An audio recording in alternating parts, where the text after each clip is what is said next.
ಇಲ್ಲ ಅಂದರೆ ನನಗೆ ಇವ್ರ ಪರಿಚಯ ಅಂದರೆ ಸಿನಿಮಾದ ಮುಖ ಅಂದರೆ ನಾನು ನೋಡಿರೋದು ಅಷ್ಟೇ ಸ್ಕ್ರೀನಲ್ಲಿ.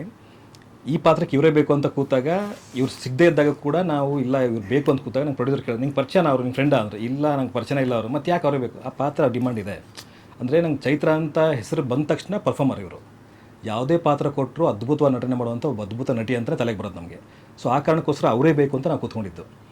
ಅದು ಬಿಟ್ಟು ನಮಗೆ ಒಂದು ತಲೆಯಲ್ಲಿತ್ತು, ಓಕೆ ಇವರು ಚೈತ್ರ ಈ ಥರ ಸಿನಿಮಾಗಳು ಮಾಡಿದ್ದಾರೆ, ಒಂದೇನೋ ಹೆಡ್ವೇಟ್ ಇರುತ್ತೆ, ಆ ಥರ ಇರ್ಬೋದು ಹುಡುಗಿ ಅನ್ನೋ ಫೀಲಿಂಗಲ್ಲಿ ಇದ್ವಿ ನಾವು. ಆ ರೀಸನ್ಗೆ ನಾನು ಎಸ್, ಅದೆಲ್ರಿಗೂ ಇರುತ್ತೆ. ಅಂದರೆ ಪರಿಚಯ ಹಾಕಿನ ಮುಂಚೆ ಎಲ್ರಿಗೂ ಇರುತ್ತೆ, ನನಗೂ ಕೂಡ ಹಂಗಿತ್ತು.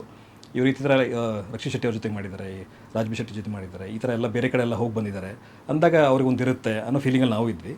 ಬಟ್ ಫಸ್ಟ್ ಟೈಮ್ ನಾನು ಅವ್ರನ್ನ ಕತೆ ಹೇಳೋಕ್ಕೆ ನಾನು ಮತ್ತು ಡೈರೆಕ್ಟರ್ ಹೋಗಿದ್ವಿ ಮೀಟ್ ಆಗೋಕ್ಕೆ ಅಂತ. ಕಾಫಿ ಡೇಗೆ ಹೇಳಿದರೆ ಒಂದು ಹೋದಾಗ ಹುಡುಕ್ತಾ ಇದ್ದೀವಿ, ಎಲ್ಲೂ ಕಾಣಿಸ್ತಾ ಇಲ್ಲ ಇವರು.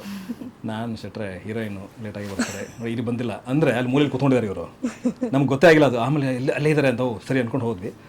ಆವಾಗ ಫಸ್ಟ್ ಟೈಮ್ ಅವ್ರನ್ನ ಮೀಟ್ ಆಗಿದ್ದು. ನಾನು ಏನು ಮಾತಾಡಿಲ್ಲ ಅವತ್ತು ಆ್ಯಕ್ಚುಲಿ, ಹಾಯ್ ಹೇಳಿದೆ, ಅದಾಯಿತು. ನಾನು ನಿಮ್ಮ ನೋಡ್ತಿದ್ದೆ ಸೀರಿಯಲಲ್ಲಿ ಅಂತ ಇವ್ರು ಹೇಳಿದ್ರು, ಅದಷ್ಟೇ ಆಯಿತು. ಬಟ್ ನಾನು ಅವತ್ತು ಅಬ್ಸರ್ವ್ ಮಾಡಿದ್ದೇನು ಅಂತಂದರೆ, ಆ ಸ್ಟಾರ್ಡಮ್ ಆಗಲಿ ಅದು ಯಾವುದೂ ಇವ್ರ ತಲೆಯಲ್ಲಿಲ್ಲ.